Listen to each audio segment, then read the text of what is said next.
Good morning everybody. मैं हूँ सुप्रिया कुमारी। आप सभी को मेरा नमस्कार। और आपको जैसा कि पता है कि यूट्यूब पर हम लोगों ने क्या स्टार्ट किया है, हिस्ट्री का, इतिहास का सीरीज स्टार्ट किया है। इसमें हम लोग क्या पढ़ रहे हैं, हिस्ट्री में हम लोग हड़प्पा सभ्यता या सिंधु घाटी सभ्यता के बारे में अभी फिलहाल पढ़ रहे हैं। तो लास्ट वीडियो में हम लोगों ने क्या देखा था, हड़प्पा सभ्यता या सिंधु सभ्यता का सामाजिक जीवन, उनका समाज कैसा था, है ना, वो आपस में कैसे रहते थे, क्या शिक्षा था, क्या मनोरंजन था, ये सारी चीजें हम लोग देखे थे। आज हम लोग क्या देखेंगे, उनका उनका आर्थिक जीवन। हड़प्पा सभ्यता के लोग कैसे अर्न करते थे, कैसे खाते थे, उनकी आर्थिक स्थिति के बारे में आज हम लोग देखेंगे। तो देखिए, सबसे पहले आपको ये बता दूं कि हड़प्पा सभ्यता कहाँ था, नदी के किनारे। और जो भी सभ्यता नदी के किनारे रहेगा वो ऑब्वियसली खेती के मामले में बहुत उन्नत रहेगा, है ना। तो हड़प्पा सभ्यता में भी ऐसा ही था। नदी के किनारे स्थित होने के कारण यह सभ्यता जो थी वो कृषि के क्षेत्र में बहुत आगे थी। कृषि बहुत अच्छा था इनका। कैसे हमको पता लगता है, तो देखिए, हमको बड़े बड़े अन्नागार मिले हैं। तो उतने बड़े अन्नागार बनाने की जरूरत क्यों पड़ी भाई? आखिर उतना अनाज ये उगाते होंगे तभी तो उतने बड़े अन्नागार रखे हैं। तो ऑब्वियसली ये बात इससे क्लियर हो जाती है कि इनका कृषि की स्थिति जो इनकी थी वो काफी अच्छी थी, काफी बेहतरीन थी, है ना। इनकी जो मिट्टी थी वो जलोढ़ मिट्टी थी, है ना, जलोढ़ मिट्टी थी, काफी उपजाऊ मिट्टी थी। नदियां क्या करती है, अपने साथ कई जगहों का मिट्टी लाती है और मिट्टी का क्या करती है, फर्टिलाइजेशन पावर को बढ़ाती है। तो बहुत फर्टाइल, बहुत उपजाऊ यहाँ की जमीन थी। इनकी कृषि की स्थिति काफी बेहतर थी। और ये कृषि से जो अनाज उपलब्ध होता था इनको, तो उसको रखने के लिए ये बड़े बड़े अन्नागार बनाए थे। गेहूं, चावल, ये सारी चीजें ये उगाते थे। इसके हमें साक्ष्य भी मिले हैं। अन्नागार के बाहर जो चबूतरा मिला है, चबूतरा बीच से जो फटा हुआ है ना, जैसे दरार आ जाता है ना चबूतरे में, उस दरार में आपका गेहूं, जौ के बीज मिले हुए हैं। यानी कि इन सारी चीजों से क्या थे, ये अवगत थे। देखिए, ये हड़प्पा सभ्यता के लोग ना 9 तरह का फसल, 9 फसल ऐसा था जो बहुत महत्वपूर्ण फसलें थी इनके लिए, है ना। ये 9 फसलों को आपको थोड़ा ध्यान रखना है। कौन कौन सा है ये? गेहूं, जौ, तिल, सरसों, बाजरा, तरबूज, खरबूज, राई, कपास, है ना। 9 फसल, गेहूं, जौ, चावल, तिल, सरसों, राई, बाजरा, तरबूज, खरबूज, है ना। तो ये 9 जो फसल था इनका, वो काफी महत्वपूर्ण फसल था इनके लिए, ये थोड़ा सा ध्यान रखिएगा।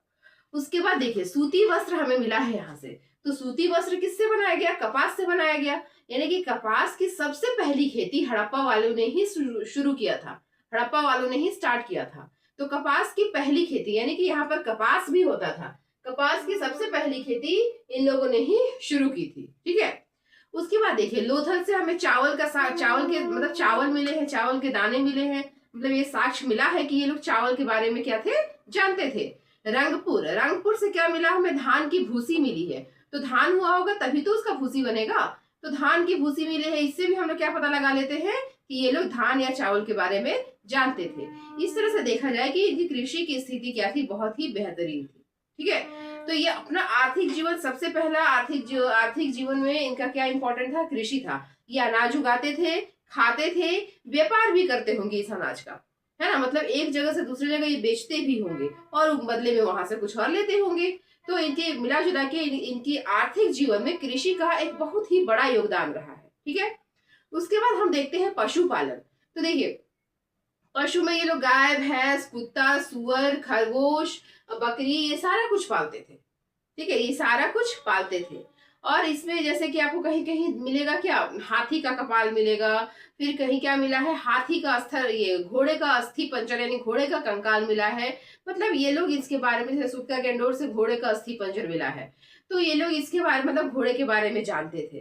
देखिए, गाय, घोड़ा और ऊंट, है ना, गाय, घोड़ा और ऊंट, ये 3 पशुओं का कहीं कोई अंकन नहीं है, कहीं कोई चित्र नहीं है ना। बाकी पशुओं का चित्र मिला है, कुछ मुहर पे, मुहर वगैरह पे लोग चित्र बनाते थे, लेकिन गाय, घोड़ा और ऊंट का चित्र किसी भी मुहर पर नहीं बना हुआ है। लेकिन ये लोग अवगत थे, इन तीनों पशु से भी ये लोग अवगत थे, ये लोग पालते होंगे। तो पशुपालन भी ये करते थे। तो जहाँ कृषि होगा वहां पशुपालन भी हो, पशुपालन तो होगा ही। और सबसे पहला जानवर तो कुत्ता ही था, जो हमारे पाषाण काल में पूर्वज पालना शुरू किए थे। जो आपको नवपाषाण काल में क्या मिला? कश्मीर के बुर्जहोम से आदमी के साथ कुत्ता का कंकाल मिला है, यानी कि मनुष्य के साथ कुत्ते को दफनाया गया था। कहाँ से? बुर्जहोम से, नवपाषाण काल में। यानी कि सबसे पहला जानवर जो था वो कुत्ता ही था, जिसको मनुष्य ने पालना शुरू किया था। और सिंधु घाटी सभ्यता के लोग भी उसको कैरी किए। तो इस तरह से आर्थिक जीवन में दो चीजें इनकी अभी हम लोग देख लिए, क्या क्या, कृषि देख लिए और पशुपालन देख लिए, है ना। अब देखिए और क्या देखेंगे, और हम देखेंगे उद्योग धंधे, व्यापार तथा वाणिज्य। चार चीज है, टोटल चार चीजें हैं इनके आर्थिक जीवन के लिए महत्वपूर्ण। सबसे पहला कृषि, पशुपालन, उद्योग धंधे, व्यापार तथा वाणिज्य। तो कृषि और पशुपालन देख चुके हैं, अब हम लोग उद्योग धंधे और व्यापार तथा वाणिज्य ये दो चीज आगे देखेंगे। आगे हम लोग देखते हैं उद्योग धंधे। तो देखिए उद्योग धंधे में इनका प्रमुख उद्योग क्या क्या था। तो सबसे पहला वस्त्र उद्योग या कपड़ा उद्योग उद्योग इनका सबसे प्रमुख उद्योग रहा होगा, है ना, क्योंकि हमें यहाँ से सूती ऊनी दोनों कपड़े मिले हैं, सिले हुए और बिना सिले हुए भी, सिले हुए सिलाई किए हुए भी मिले हैं और बिना सिलाई किए हुए भी मिले हैं, जैसे शॉल वगैरह, है ना। और फिर उसमें सादे कपड़े भी मिले हैं और कढ़ाईदार भी मिले हैं, जैसे मोहनजोदड़ो से योगी की मूर्ति मिली है जिस पर की कढ़ाईदार शॉल ओढ़ाया हुआ है। तो सिले अनसिले, है ना, फिर उसके बाद आपको कढ़ाईदार और सादे सारे तरह के हमें उद्योग कपड़े मिले हैं। यानी कि एक प्रमुख उद्योग इनका क्या रहा होगा, वस्त्र उद्योग। ये लोग कपड़े बनाते होंगे, पहनते होंगे, व्यापार भी करते होंगे कपड़ों से। दूसरा है इनका मृदभांड उद्योग। बहुत सारे हमें वेयर मिले हैं मृदभांड, है ना, मिट्टी के बने हुए। तो ये इस मृदभांड में कैसे मृदभांड मिले हैं, लाल गुलाबी काले मृदभांड।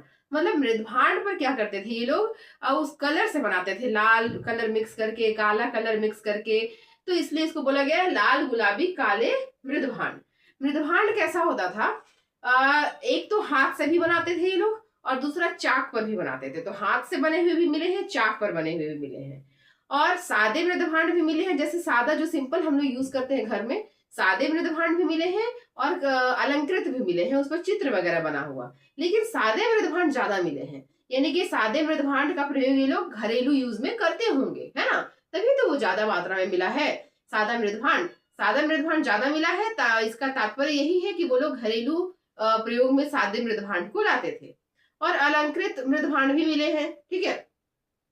तो ये दो आपका उद्योग हो गया, कौन कौन, वस्त्र उद्योग और मृदभांड उद्योग। तीसरा क्या है, शिल्प और मन का उद्योग। तो शिल्प जो होता है ना, जैसे हाथ से जो बनाया जाता है शिल्पकारी करके, तो चनहुदड़ो में क्या मिला है, हमें मनका का कारखाना मिला है ना। मनका बनाने का, जैसे बीड्स से लोग गले का हार बना लिए, कान का बना लिए, है ना, हाथ का ब्रेसलेट बना लिए। तो इस तरह से आपका मनका का कारखाना मिला है, कहाँ से, लोथल और चनहुदड़ो से।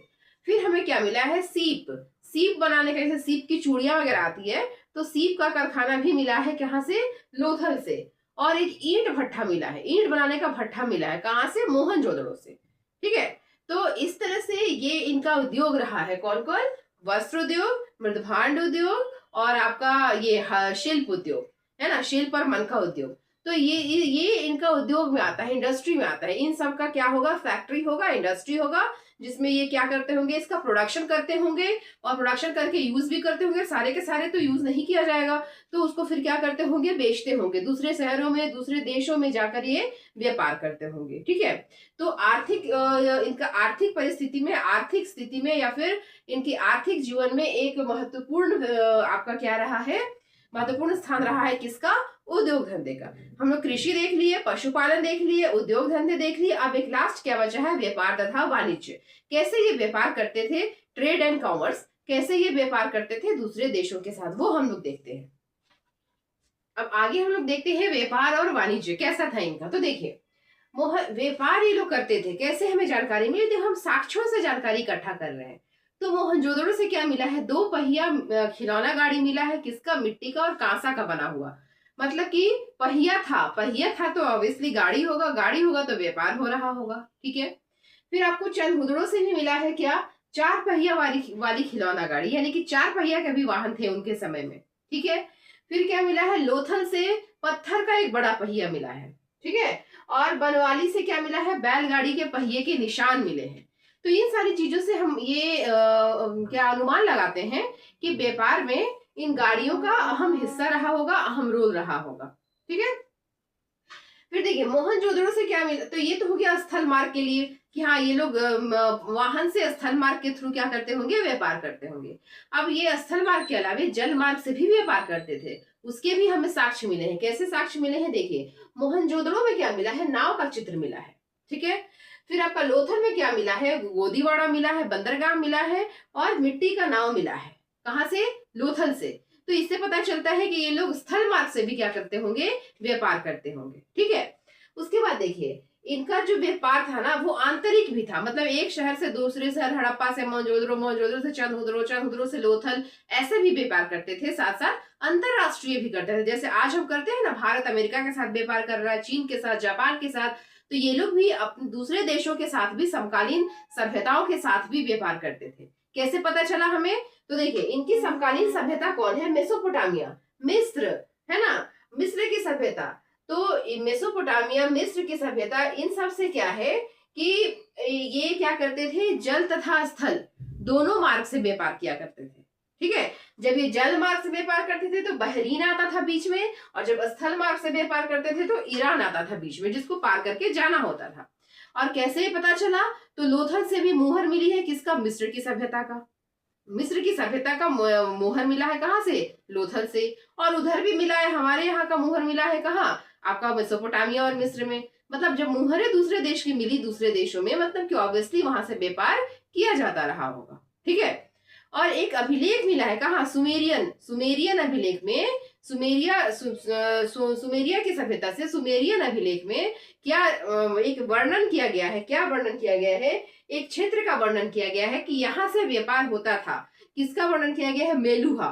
मेलुहा सिंध क्षेत्र को इंडिकेट करता है उस अभिलेख में। दिलमुन, दिलमुन बहरीन को इंडिकेट करता है, और मागन, मागन ओमान को इंडिकेट करता है। तो बहरीन, ओमान, ये सब तो रास्ते में पड़ते थे, सिंध क्षेत्र से जाते समय ये सब रास्ते में पड़ते थे।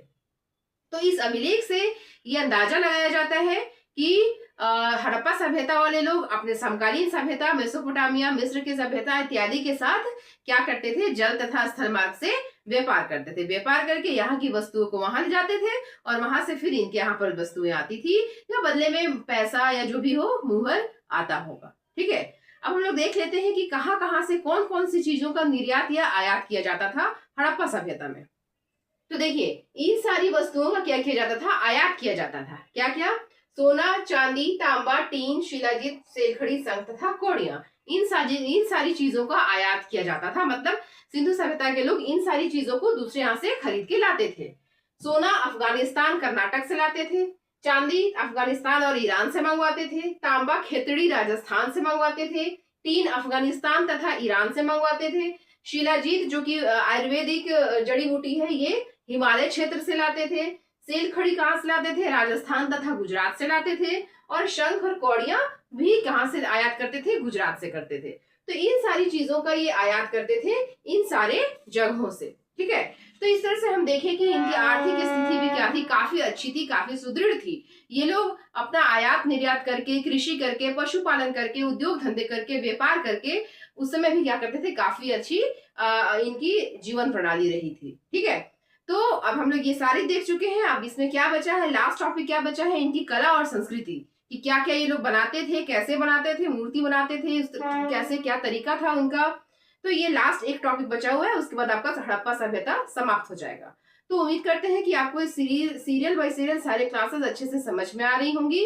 आप स्टार्टिंग से सारा क्लास पढ़िए, चाहे कोई एग्जाम हो या फिर जनरल नॉलेज के पॉइंट ऑफ व्यू से। Thank you, have a nice day. मिलते हैं हम लोग नेक्स्ट वीडियो में।